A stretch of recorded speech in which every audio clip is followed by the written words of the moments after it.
Criminology is a true crime podcast that may contain discussion about violent or disturbing topics. Listener discretion is advised.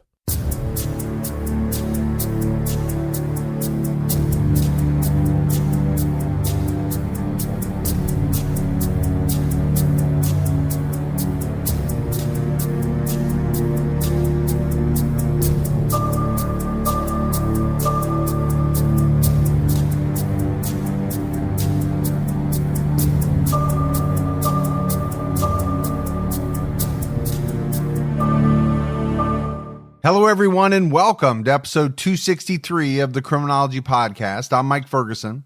And this is Mike Morford. Morf, what's going on with you, buddy? Nah, not too much. Got some rain down here. Finally, we've been in a drought, so we're sort of enjoying that. It's not often that I hope for rain, but we've had a good amount the last few days, so it's greening up here. That's what's going on. How about you? Yeah, fine. Yeah, we actually had the same issue. I didn't have to mow my grass for a few weeks, which is strange for this time of year, but I'm loving the weather, enjoying getting outside and doing some stuff. It really kind of changes my attitude. I think the winters are tough for those of us that live in the north. Yeah. Down here, we've got canals all over, and I've got a canal right in my backyard that it's so dry. You can see all the alligators popping up real easily now. It's getting deep again. So getting back to normal. Okay, and I'm not crazy about alligators. I'm just going to tell you right now. Morf, we need to let everybody know that there will be no episode next week. You and I are taking a vacation, not together, separately, but a mid-year vacation. So, it's right around the middle of the year, and then we'll take another one around the end of the year. Yeah, it helps to break up that year because it's a grind. We've said it before, I think, but it is a grind putting out episodes every week all year long. So just to have that week off to recharge your batteries is a good thing, I think. Yeah, I'm looking forward to it. Let's go ahead and give our Patreon shout outs. We had Jonice Eve Roberts, Mindy Hayes, Charles Paxford, Rachel, and Brenda Shaw. So that's a lot of great new support. We really appreciate it. Yes. Thanks so much to everyone that helps support the show. It means a lot to us. And for anyone that would like to help support it, you can go to patreon.com/criminology. And we wanted to give everyone another reminder that we'll be at CrimeCon in Orlando, Florida in just a couple of months. We hope to see you all there. CrimeCon 2023 will take place September 22nd through the 24th at the World Center Marriott. And it's a chance for you to meet all of your favorite people from the true crime world and to hang out with your favorite podcast hosts on Podcast Row, like Mike and I. If you want to go, don't wait because time is running out. Head over to crimecon.com and use our promo code Criminology at checkout to save 10% on your standard badges. Again, we hope to see you there. And more, speaking of Florida, it's time to dive into this case, and we're covering one out of Valrico, Florida, about 75 miles southwest of Orlando, just outside of Tampa. On March 11th, 2017, Alisa Summers and 3 of her 5 children were asleep in her Valrico home. At 3 a.m., Alisa woke up, startled. She felt a wetness on her head that she knew was not normal.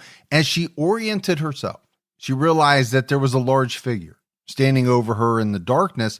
Alisa would later tell CBS News that she cried out, "Who's in my room? What are you doing here?" And that's when she heard a man's voice, a familiar one, reply, "Calm down, it's just me." Alisa knew the voice, though its identity did not help her calm down. Not at all. It was her estranged husband, Trevor Summers, standing over her in the middle of the night. He had used a glass of water, pouring it over her head to wake her up. In a panic, Alisa began throwing things at him, anything that she could reach from the nightstand. She was quickly yanked by her ankles down the foot of the bed. This was the start of Alisa being kidnapped, and it was the culmination of a disintegrating marriage. 37-year-old Alisa and 39-year-old Trevor were in the middle of a divorce. There were many signs that this would not be an amicable separation. The two had been together a long time. They met as teenagers at Garnet Valley High School in Glen Mills, Pennsylvania, and after knowing each other for 3 years, they started dating. Alisa was 19 years old, and Trevor was her first real boyfriend. Alisa was charmed by her new love interest. She would go on to tell the Tampa Bay Times that Trevor was spontaneous, very charming, and so romantic. In 2001, when Alisa was 22, the couple got married. They had 5 children together, starting with their daughter, Arden. Alisa dropped out of college before completing her business degree to focus on her new and growing family. Sons Landon, Brady, and Cooper, and another daughter, Bryn, followed. The family moved around a lot, living in Philadelphia, Texas, California, and Nevada, before settling in Florida. But with each move, Alisa noticed a troubling pattern with Trevor. He became more and more controlling of her. He didn't allow her to speak to any other men, not even on Facebook, or to sit next to other men in church. And he began to choose what outfits she would wear. By 2016, after 15 years of marriage, Alisa was getting tired of living that way, and Trevor could tell. He took her cell phone and her car keys and refused to let her leave the house. Soon, Trevor didn't even want her to be alone and was always at her side. In October 2016, Trevor suspected that Alisa was planning on leaving him, so he stopped going to work so she couldn't move out while he was gone. He physically stopped her from leaving their home multiple times and even prevented her from speaking to their gardener, who was doing yard work just outside. This went on for most of October. And Morf, we've already kind of previewed the culmination of this controlling behavior, but we've seen it time and time again. This type of controlling behavior is a very bad sign. And we really don't have a lot of background into what caused it. I don't think Trevor has actually ever really said, but it sounds like over the years, it got worse and worse, right? It didn't start out that way, but he became more controlling to the point where it got really bad. I mean, you're 15 years in to a marriage. And at that point, you're so controlling that you're picking out your wife's outfits. You stop going to work because you're afraid that she's going to move out on you.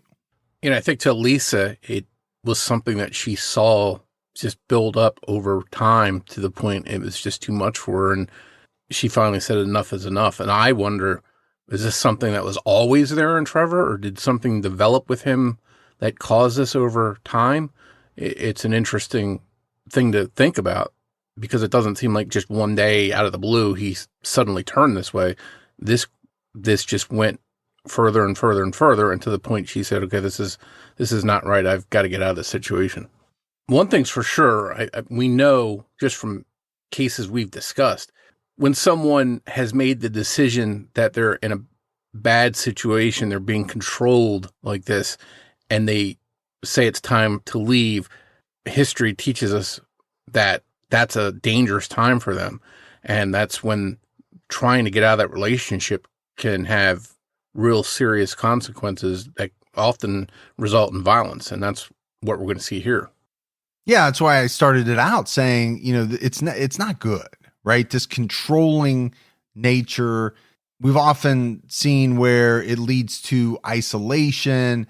One person is purposefully trying to isolate the other, doesn't want them to talk to family. In this case, doesn't want them to talk to men or whatever it is. It's just a bad deal all the way around.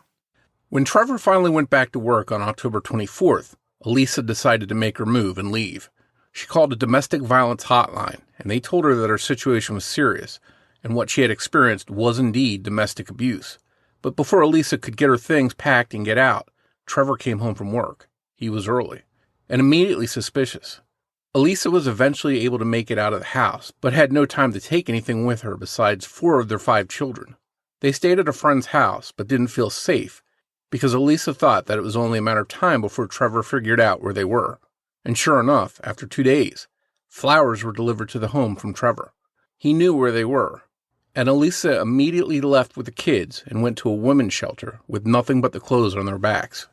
So I think it was clear in Alisa's mind that this was a dangerous situation. She had called that domestic violence hotline, and they confirmed her suspicions that this was a bad situation. So I think when she realized that Trevor had found her at this friend's house, she didn't mess around. She got the kids out of there and went to the shelter because she felt it was dangerous and she needed to do that. But think about how scary that would have been, or how scary that is for many people who experience this type of situation. She finally made the decision. I've got to get out. And then very quickly, he figures out where she and the kids are. He sends flowers. That normally is a great thing for most people. In this scenario, it's super scary. Instead of a loving gesture, it's almost like I know where you are gesture. Very scary stuff. Yeah, and as frightening as it was for Alisa, you also have to remember she's got 4 of the kids with her. So they're going through this as well. And I don't know what she told them or what they were thinking, but it's got to be scary, the situation that they're basically running from their father, trying to avoid him. On October 31st, 2016, Alisa filed a petition for domestic violence injunction against Trevor, claiming that he had held her against her will. Alisa said that Trevor had used verbal threats to keep her where he wanted her to be, but it was a case of her word against his, and Trevor denied her allegations. On November 10th, the petition was dismissed due to a lack of evidence. The following month, in December, Alisa filed for divorce, but she still had to see Trevor twice each week as they exchanged the children because they had joint custody. Each time, Alisa felt uncomfortable, but she was trying to do what was best for her kids, and she was looking forward to being free of Trevor. Things didn't get better for Alisa. On February 21st, 2017, she filed a second petition for domestic violence injunction, again claiming that Trevor had held her against her will at his home. According to her, she had gone there willingly, but only to talk about a possible divorce settlement. Trevor pulled out a machete, holding it to Alisa's throat as he threatened to use duct tape and rope to tie her up if she tried to get away. Eventually, he did let her go. Alisa went to a gas station and called 911 to report the incident. While this was happening, Trevor went to Alisa's house and took the children back to his home. Their 5 children stayed there at his house despite Alisa's petitions and allegations. On February 22nd, the day after Alisa filed her petition, Trevor also filed one, claiming Alisa had pushed their 12-year-old son, Landon, in a rage, and Trevor also said that Alisa had falsely accused him of everything she claimed in her petition. So no doubt this was a very dangerous and ugly situation. By this point, they each had restraining orders against the other, but it was kind of a he said, she said type scenario. And I think this would be a very frustrating situation. You're trying to do the right thing. You're trying to go through the proper channels, the courts.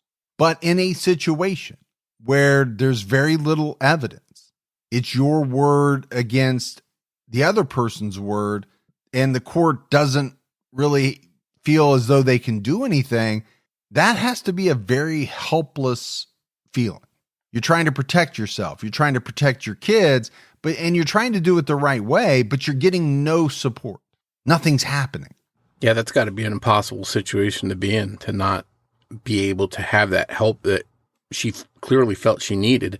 And it's not like she could just take off and move away and get away from him because she's got the children that she has shared custody with. So she has to honor that arrangement, and she was trying to do that, but at the same time, distance herself from Trevor. Which would have been very hard when you have to see the person twice a week to exchange the kids back and forth. All of this led to that night in March 2017, with Trevor standing over Alisa's bed, pouring water over her head to wake her up. He pulled her off the bed by her ankles. Grady and Bryn, 2 of their younger children, had been sleeping in bed with Alisa.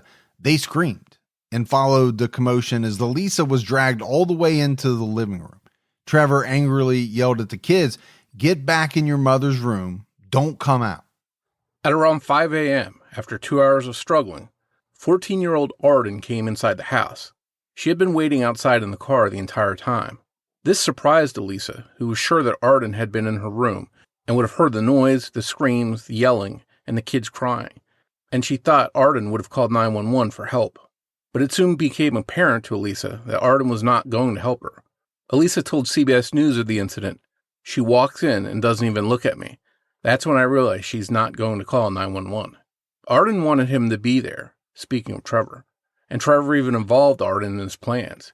He instructed her to take the other children, Landon, Brandon, and Grady, back to his car and drive it back to his house, where 3-year-old Cooper had been left sleeping completely alone.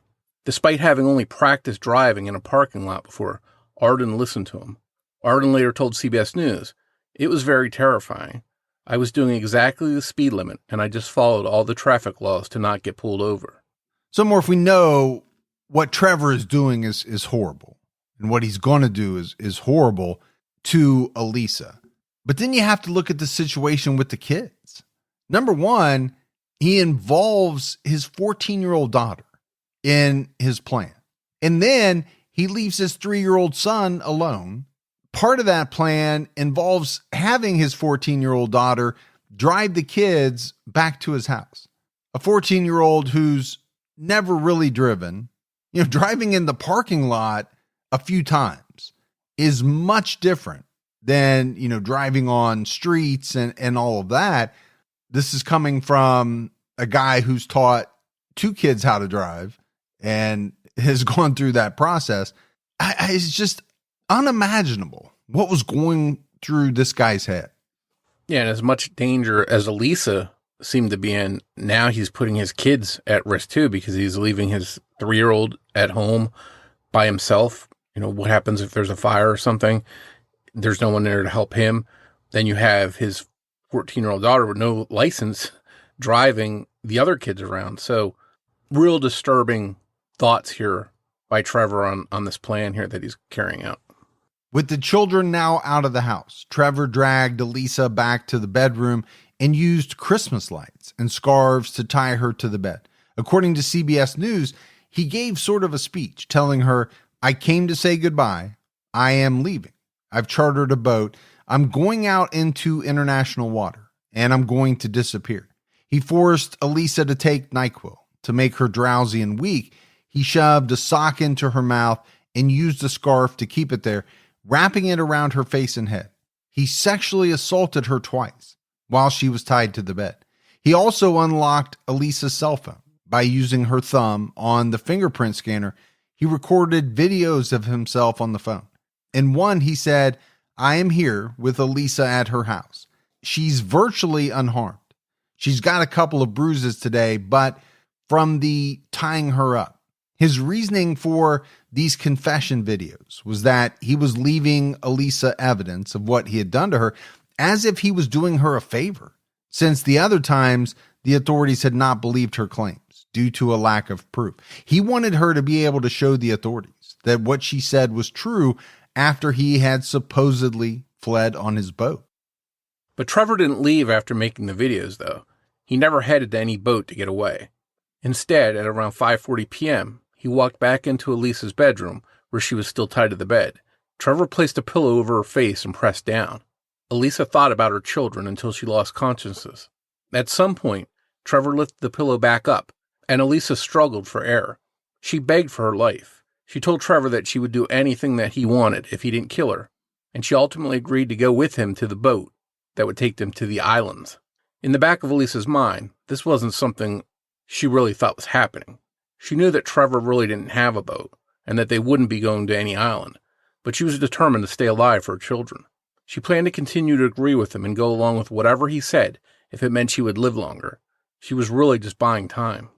And we said up front how scary this situation was, and you're getting a better sense of it now as more details come out. Alisa has been sexually assaulted multiple times. She doesn't know, where her children are. She has to be thinking at that point in time in her mind that Trevor is going to kill her. And I think she has said it, right? She went along with what he was saying. She's buying time. She's trying to stay alive for her children. I mean, this is spine-tingling stuff. It's just a terrifying, unimaginable situation. Yeah, you certainly can't fault her for trying to play along with Trevor and just tell him whatever he wants to hear or anything that's going to keep her alive, because her worst fears about her husband being dangerous have come to fruition. She now knows that Trevor is dangerous and her life's on the line, so you definitely can't fault her for saying or doing whatever she needed to stay alive. Trevor tied Alisa's hands behind her back and put her into her own SUV and drove her away from her home. During the ride, he decided that he needed to buy more NyQuil. So they stopped at a Walgreens in Tampa. After Trevor went inside, Alisa, her hands still bound behind her back, took a chance and fumbled for the car's door handle. It worked. She opened the door and jumped out of the SUV, running through the parking lot, screaming for help. But Trevor quickly caught up to her and dragged her back to the car. He shoved her inside. A Walgreens employee happened to be outside at the time, taking his break, and saw the whole thing. He was able to give police the car's license plate number. As he drove away from the Walgreens, Trevor screamed at Alisa, saying, "You agreed to go with me. Why are you doing this?" He grabbed her wrist and used the razor blade he was carrying to cut her once, leaving a large gash across her entire left wrist. He scolded Alisa, saying, "That's for getting out of the car at the Walgreens." Trevor angrily drove around the Tampa area. He didn't seem to have any real destination in mind. He stopped in several secluded areas hiding from authorities, who Trevor was sure had been called after what happened at Walgreens. At one of the locations he stopped at, Trevor sexually assaulted Alisa a third time and then a fourth. He also took the time to write a letter to their children. The letter read in part, "We should have never gone down the road of divorce that tore our family apart. So we have ended it for your sake, and we'll be watching you from heaven." So, I mean, there's no doubt, Morf, to me, it seems very clear from the writing in this letter that it was Trevor's plan to kill Alisa and then take his own life. By this point, Alisa had been Trevor's captive for 2 days, drowsy from the NyQuil he forced on her, but she was also kept awake by the pure terror that she was going through. Police were looking for Trevor and Alisa. By this point, they received a tip that the SUV was spotted just south of Tampa in Ruskin at the inn at Little Harbor Resort. This is a place that the entire Summers family used to go for vacations. At the resort, Trevor pulled Alisa's SUV up right behind a dumpster. He jumped into the back seat with her and used a rope to strangle her. Alisa would go on to tell CBS News that in that moment she thought, "He is killing me behind a dumpster." Trevor panicked, though. He thought he had been seen, and he stopped, hopping into the driver's seat so he could flee the area. He pulled into the carport of a random home in the area. He was convinced he had been caught, and he began to slit his own throat with the razor blade, as Alisa, terrified, begged him to stop. Authorities circled the car with their guns drawn. One officer reached in and quickly removed Alisa, who still had ropes hanging from her arms. He took her from the SUV and put her in the front seat of his cruiser, taking her away from the scene. Trevor was taken into custody. It had been 55 hours of pure hell, but Alisa was finally safe. It was over. And Morf, we talk about a lot of really horrible things on Criminology. You have to tell the story of some of these cases.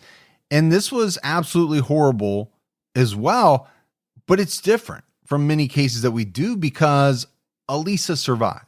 It's also different because she was able to later tell her side of the story, or tell the story, which is something that in many cases you don't get because the victim is not alive to tell what really happened. What you get are things that come out in court. Maybe it's the prosecution's theory of what happened, or you get forensics trying to tell you what happened. No, not here. We have Alisa able to tell outlets exactly what happened and describe the terror that she went through. Yeah, and although she survived this and made it through, you have to think that this was like there'd be some kind of PTSD here, that this is something that's going to stick with her probably the rest of her life, because this was very violent and horrific. The hell that she went through for this 55-hour period, not something that I would think is something she's ever going to forget. No, there's no way. There's no way that you forget something like this. It's going to take some therapy and some stuff like that to just even deal with it. But I don't think you ever get over it, or you definitely would never forget it. Hey everyone, as a Criminology listener, Morf and I really think you'd enjoy the podcast Gone Cold, Texas True Crime. Every week since July 2017, Gone Cold Podcast has brought listeners in-depth accounts of unsolved murders and missing persons cases throughout the state of Texas, concentrating on lesser-known cases that the media has long left behind, such as the forgotten savage murder of Ora Lee Prescott in 1977 and the senseless kidnapping and killing of 8-year-old Kim Gwynn in 1993. Occasionally, Gone Cold also dives deep into cases you might have heard of, like their recent coverage of the unthinkable 1996 abduction and murder of 9-year-old Amber Hagerman and the puzzling disappearance of Rachel Cook in 2002. You can hear historical cases on Gone Cold too, such as the 1948 disappearance of Texas State College for Women student Virginia Carpenter, a case that some believe is tied to the Phantom Killer or the Texarkana Moonlight Murders. Join Gone Cold's mission to bring these forgotten cases back into the public's awareness, or to have them heard for the first time, by subscribing to Gone Cold, Texas True Crime, wherever you listen to your podcast. If you love chilling mysteries, unsolved cases, and a touch of mom-style humor, Moms and Mysteries is the podcast you've been searching for. Hey guys, I'm Mandy. And I'm Melissa. Join us every Tuesday for Moms and Mysteries, your gateway to gripping, well-researched true crime stories. Each week, we deep dive into a variety of mind-boggling cases as we shed light on everything from heists to whodunits. We're your go-to podcast for mysteries with a motherly touch. Subscribe now to Moms and Mysteries wherever you get your podcasts. At the hospital where he was taken for treatment, Trevor admitted using nylon rope to tie Alisa up, and he also admitted to trying to kill her, saying, "I grabbed the pillow and put it over her face." Despite this admission, the videos where he admitted to holding her against her will and her injuries, Trevor claimed Alisa had willingly gone along with him, telling detectives, "She willingly let me tie her up." His pleas didn't sway the authorities, and Trevor was charged with 11 criminal counts, including attempted murder, kidnapping, sexual battery, and child neglect. The child neglect charges were for leaving 3-year-old Cooper alone, being violent in front of the children, and instructing 14-year-old Arden to drive the children home. And my thought is, prosecutors were probably trying to come up with every charge that they could think of.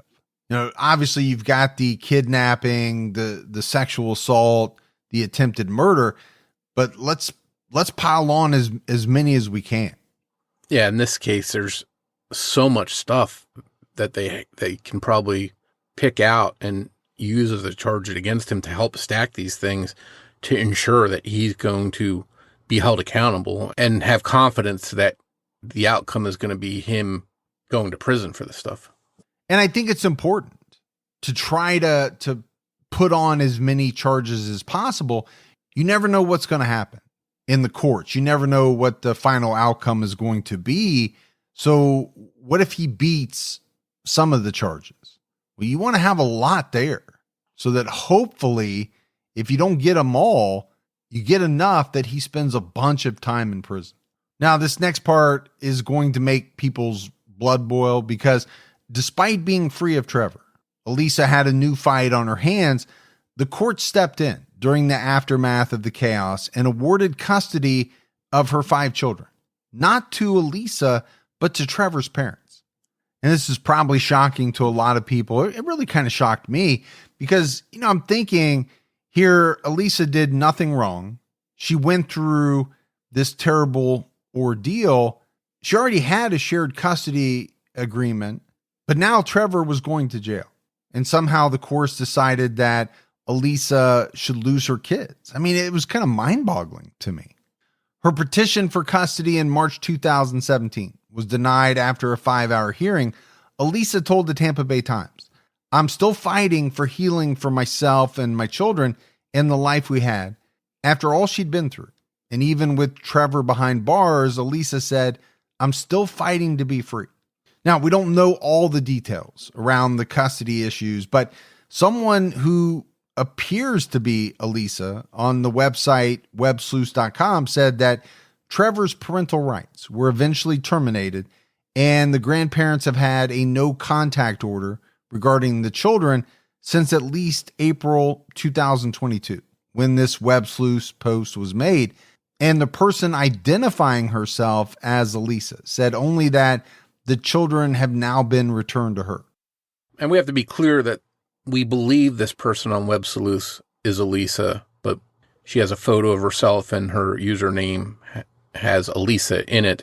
So, we assume it's her, but you never know. When you're dealing with online forums and stuff, you can have someone that's impersonating someone. But according to this poster, she did get the kids back. But it's scary to think that she would have lost them in the first place for being a victim of this crime. Well, and the hearing was in 2017. This post was made in 2022. So, how long did it take her to get full custody back? And, a lot of those details are just missing. We don't have them all. But you're right. I mean, what she went through was scary. And then the fight for her kids on top of it. Yeah, just to survive that hellish ordeal that she went through, only to come out of it and then have to battle to get her kids back. I can't imagine what she was thinking. In 2018, Alisa married Jeff Mathewson, who she began dating while she was separated from Trevor. Jeff was by her side during the entire trial, which was severely delayed due to the COVID-19 pandemic, as well as legal tactics. Jeff vowed to protect Alisa and her children with his life, telling CBS News, "So long as I'm around, she's safe." There was an unwanted surprise during the trial. Just after Alisa testified for the prosecution and just before her cross-examination, Trevor Summers fired his attorney and decided to represent himself. This meant that he would be questioning Alisa. We've seen this before in other cases. It's a rare situation, but it does happen. It's one more chance for some of these bad people to try and once again terrorize their victims. And more, if I get that this is a right that defendants have, it just seems like is in these situations. And like you said, it's rare, but we've seen it happen. It's so terrible because you have the victimizer, the perpetrator, getting the opportunity to question their victim. It just seems like a horrible situation for that person to have to go through. Bad enough that they have to sit in court, 15 feet away on the witness stand from the perpetrator. But now that same person is going to be able to question them. And you know what it's all about: control and a chance to exercise that control over this person maybe one last time. Yeah. And that old saying, a person represents himself as an attorney in court has a fool for a client. So maybe if there's anything positive that was to come out of this, it's that he would do an awful job and there'd be no way of a miraculous acquittal or something along those lines. Yeah, but my thought on this is that the person in this situation, like Trevor Summers, is not acting as their attorney to try to get themselves acquitted. They just want the chance to exercise that control, probably for the last time in their life. They know they're going away, and this is kind of a last, I don't even know what you want to call it, ditch effort to get back at a person that they've already victimized for so many years. It's horrible. Yeah, and to your point, what makes this even more frightening is this is someone that Trevor loved, that the mother of his children, he had a family with, and he was willing to do this to her. So it's frightening that something like this would happen to anyone, let alone someone doing it to someone they supposedly care about. For more than 4 hours, Trevor Summers questioned his victim, mostly hammering the issue of consent. I don't know if he thought that somehow she would break down and say that she was really okay with it all, or that she had gone with him willingly, and then the jury wouldn't find him guilty. Whatever the case, Alisa didn't crack. As the questioning went on, she grew more angry and also more confident. She told Trevor bluntly in the courtroom, "You did tie me up, you did attack me, and you did break into my home when I was sleeping. You raped me." At one point, he had the audacity to ask her, "So you're calling it rape?" To which Alisa replied sternly, "It is. That is the definition of rape, to come into someone's home and attack them and tie them up and then have sex with them. That is the definition of rape." The jury was silent as they took in her words. This was a very powerful moment in the courtroom. Trevor Summers also questioned his children about the night he abducted and tried to kill their mother, he asked Brent whether she had heard him yell at Alisa, and then asked Arden whether she had seen the two fighting that night. After she testified, Trevor Summers even told his daughter, Bryn, "It's good to see you." Next, Trevor tried to basically nullify his hospital interview when he questioned Sergeant Edward Remia on the stand, claiming that he was in no shape to have been questioned by police in the hospital, since it was right before he had what he called surgery. He said, "If you were in that position, you would feel vulnerable. You'd feel taken advantage of. I was captive and possibly coerced." And just to clarify for listeners, Trevor didn't have any surgery. He had actually gotten a few stitches for his self-inflicted wound. On the stand, Sergeant Remia responded to Trevor saying, "I think we are probably going to differ on our definition of getting stitches and surgery." For Sergeant Remia, being cross-examined by the suspect that he once interrogated was a first. He told CBS News, "Is this his last-ditch effort to cause any mental anguish he can possibly do? Or is it his last-ditch attempt to show everybody that everything was okay, that I was in control of the whole situation, and that I'm not guilty of a crime?" So I thought this was very interesting because it's kind of what I thought, right? The sergeant is saying, or at least asking the question, is this his last-ditch effort to cause any mental anguish he possibly can? And that's the way I kind of thought of it. What else can he do?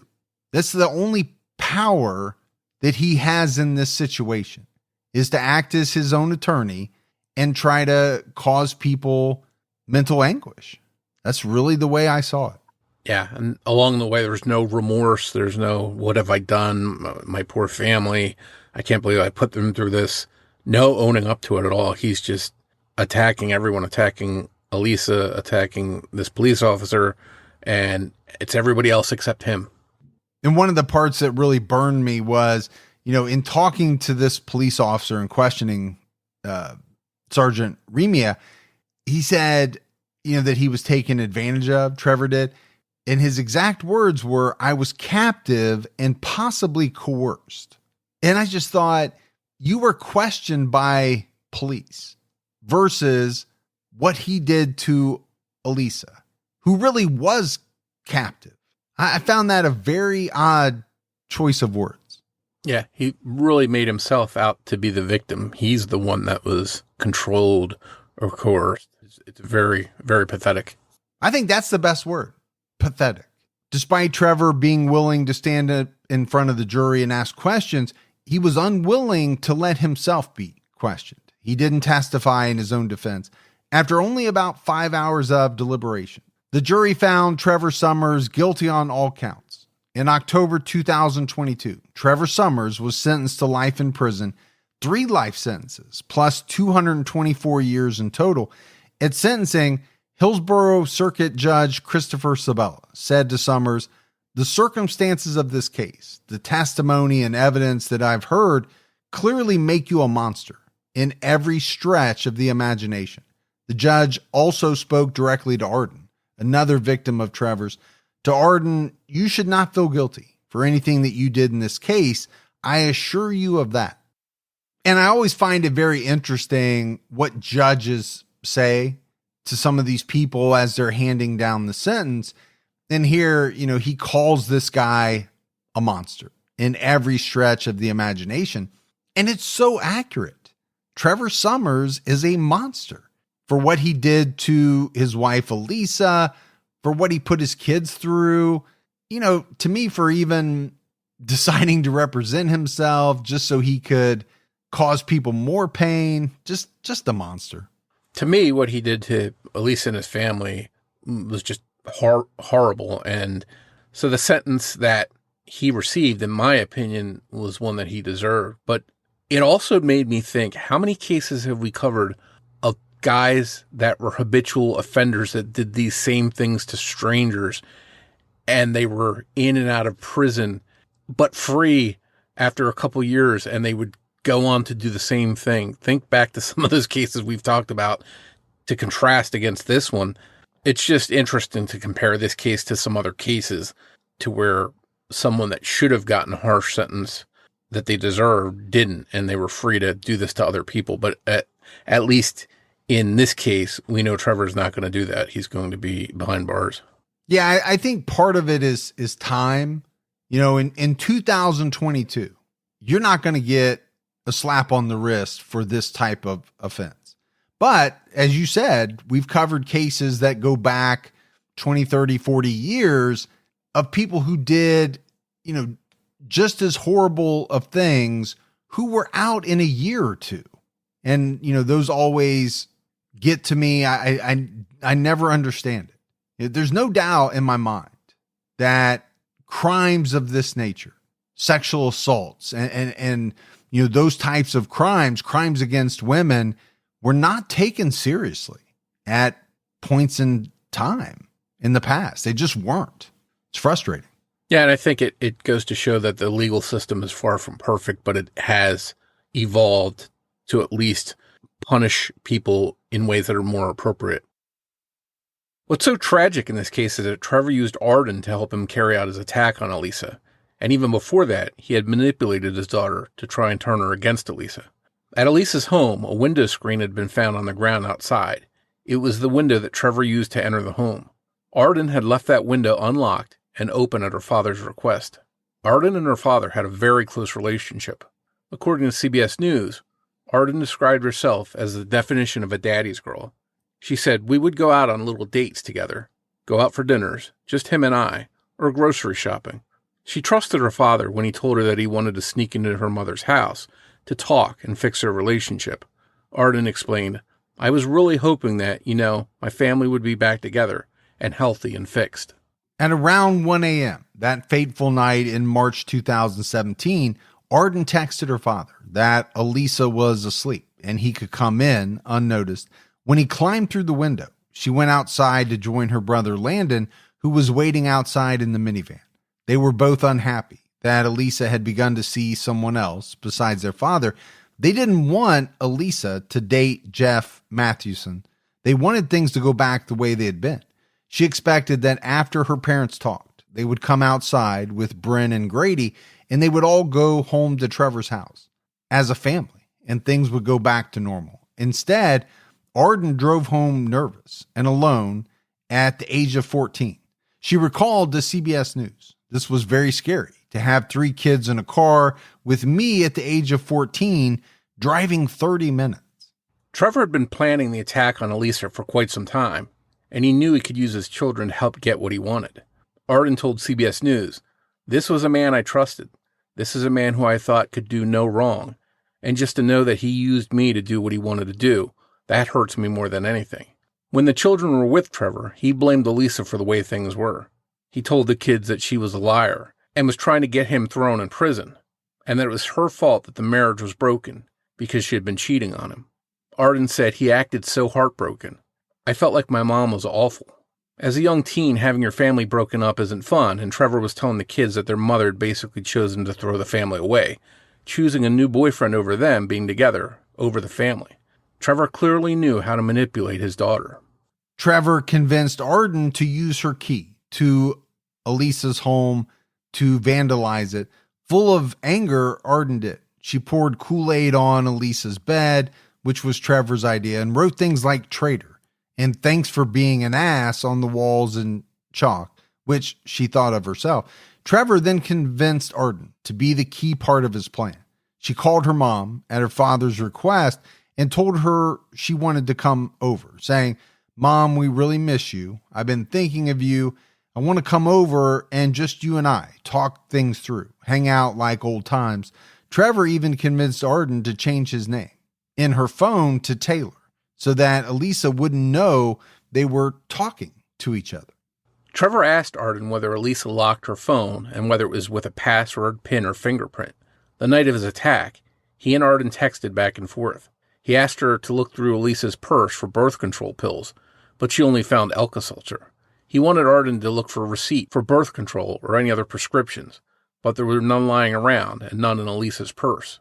Wanting to make sure the teenager could stay up and wait for her mother to fall asleep, he advised Arden to make coffee.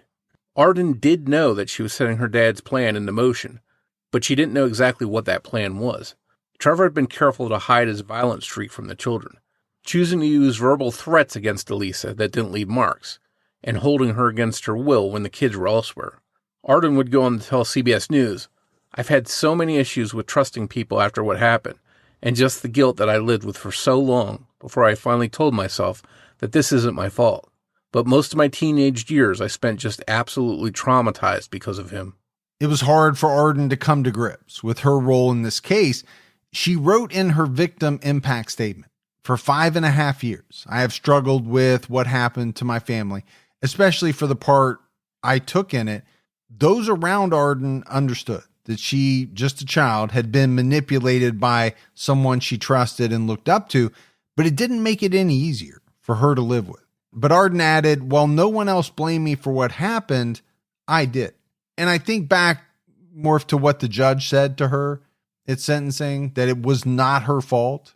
And I think as we've given more details, you can absolutely see why the judge said that. First of all, she was only 14 years old. And it was clear that Trevor manipulated her, didn't tell her his entire plan. And I've said this, I know, many, many times, but in situations where people should know that they weren't to blame, it doesn't mean that they're not going to feel guilt. You can have 100 people tell you that you shouldn't put this on yourself. It's still going to happen. Yeah, and I think just as Alisa is going to have that lifelong trauma we talked about, she's going to have that memory. I think the same is true for Arden in this case. Although it wasn't her fault, and she understands that, she may have some guilt still about what happened, even though it wasn't something she could control. She was just a kid. Well, and she's talked about the trust issues. Yeah, you're going to have trust issues down the road when one of the individuals who you should be able to trust most in the world manipulates you and lets you down so deeply and harms you. How are you going to trust a stranger after your own father does all of this to you? As far as the sentence her ex-husband Trevor Summers received, Alisa is satisfied with the verdict and the sentence and is now focusing on living her life without Trevor. She told CBS News, "I've been dealing with him since I was 19 years old. That man means nothing to me, and I'm moving forward with my life." As for Trevor Summers, despite sexually assaulting multiple times and trying to kill someone he supposedly loved, that was surprisingly not what he was truly sorry about. He told the judge, "My biggest remorse and regret is them feeling the way they do about me," talking about his 5 children who felt betrayed and horrified. But how much did Trevor Summers really care about his kids? After all, he was fine with leaving his children parentless, if we believe the note he wrote showed his true intentions of him and Alisa both winding up dead. At the very least, he was fine with taking away the mother of his 5 children. He was also fine leaving a 3-year-old alone and letting a 14-year-old not only drive herself, but her 3 younger siblings for 30 minutes in the dark. Alisa and her children are still working toward healing in the wake of those horrific events. Alisa told CBS News, "We've already come so far. With as bad as the situation got, it could have had a different outcome where the children were all orphans. All things considered, it turned out all right because, as Alisa told CBS News, this is a happy ending. This is a happy story." And when I first read that, I thought, okay, that's a little bit of a strange statement. But I guess if, you look at it from her perspective, it is a happy ending because it could have been so much worse. I mean, just look at some of the stories we've profiled that involved, these type of control issues and domestic abuse that end up in murder. That's exactly what could have happened in this case. And I think that's the way she's looking at it. Yeah, I think at so many points in this attack on her during that 55 hours, there were several different times where Trevor did harm her, and it could have proved fatal. So she did live through this. She survived it. So I can understand why she is considering a happy ending, a happy story, because she gets to go on and live the rest of her life and with her kids. And I think that's important to her. And without him. I think that's a big part of it. One of the things that I want to go back to, that came out through the course of the story was just how much thought and planning that Trevor Summers, put into this to enlist the help of, one of his children, to have her make the call to say, Mom, I miss you. I want to hang out, for the sole purpose of being there that night to open a window so that Trevor could get in. I mean, how long, Morf, did this guy sit around thinking about what he was going to do and how he was going to do it? It's a very scary thought to me that people, sit around thinking about not only wanting to harm someone, but then, okay, how am I going to carry it out? Who am I going to enlist to help me? That's all scary stuff, man. Yeah, and one thing that really jumps out to me in this case is this gradual breakdown of Trevor to where he gets to this point. I'm not an expert on this topic, obviously, but I wonder, was this something that was always within him? Was it something that was there since childhood? Or did it just suddenly come out of nowhere? Because at the beginning of the relationship, by all accounts, they were happy. There was none of this stuff going on. But then, as we mentioned, each time they moved, for some reason, these things started popping up and got more and more noticeable for Alisa until she finally said, this is too much. So I wonder where that came from, or if it was always there, or if it developed for some reason. Yeah, I don't know. I don't think he's ever talked about it exactly, what happened over the years that made him feel as though he needed to be more controlling. Was it that he just felt that the marriage was spiraling and that he was going to lose her? So he needed to, tighten the control? I don't know. But I struggle to figure out, why some people think the way they do. And not just killers, right? Why people feel the need to control other people and separate them from their families and all of that. If you or someone is a victim of domestic violence, you can contact the National Domestic Violence Hotline at 1-800-799-7233 or go to thehotline.org. I think we mentioned it earlier, Morf, but when someone who is in an abusive relationship tries to leave it, that's often the most dangerous time. If you're in Alisa's situation or one like hers, make that call. You don't have to do it alone. You can get support and get help making a plan and staying safe as you find a way to leave.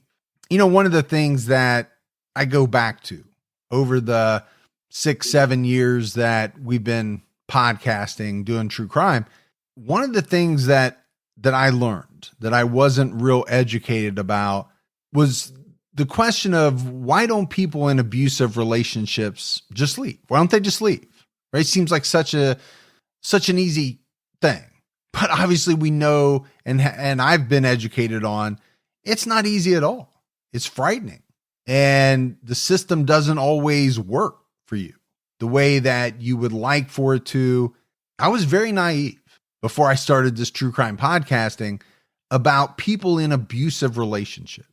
And I'll admit that I've learned so much since I've been doing these podcasts. Now, we talked about the system. In this case, Alisa tried to bring it to authorities' attention that she was worried, that she wanted protection.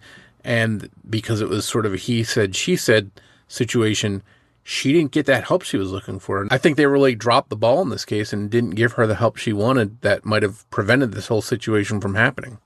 Well, I think it's one of the problems with the justice system, right? With the courts. When you get into that, one person says this and the other person says something different, the complete opposite, and there's really no evidence either way. What is the court able to do? And it sounds like that's what happened here. They weren't really able to do anything. Now, was that a case of they should have done and didn't do, or they just couldn't? That part I don't know, because I don't know the facts, because I don't know every single detail of what she was doing and what the court said. But I know there are scenarios like that where, yes, something bad is happening to you, but you can't prove it, or you don't have enough evidence for the court to act on. Well, what do you do in that situation? Well, that makes me wonder what would have been sufficient enough for them. A black eye, a broken arm, what would it have taken for them to say, okay, we believe you and we're going to give you that protection? It's sort of putting the cart before the horse. You want her to get attacked before you can do something about it. I fail to understand why the system sometimes fails people. When they're asking for help, they're worried. It's almost as if they want them to be attacked before they can give them any kind of protection. And often then, by that time, it's too late, because so many times the first attack is the last attack, and someone winds up dead. But that's it for our episode on Trevor Summers. Really a monster, as the judge said. I think that was a very apt description. I also think you're pathetic was a very apt description, Morf. If you love the show but haven't done so yet, go out, give us a 5-star rating. You can leave a review. Tell your friends. Word of mouth about the podcast really helps us out. If you want to find us on social media, we're on Twitter with the handle @CriminologyPod. You can also find us on Facebook by going to facebook.com/CriminologyPodcast. Or you can join our Facebook discussion group, Criminology Podcast Discussion and Fans. So just a reminder that we'll be off for the holiday weekend, so no episode next week, but we'll return the following weekend with an all-new episode of Criminology. Yeah, hopefully everyone has a safe and happy holiday, and we'll see you back here soon. So for Mike and Morf, we'll talk to you in 2 weeks. Take care, everyone.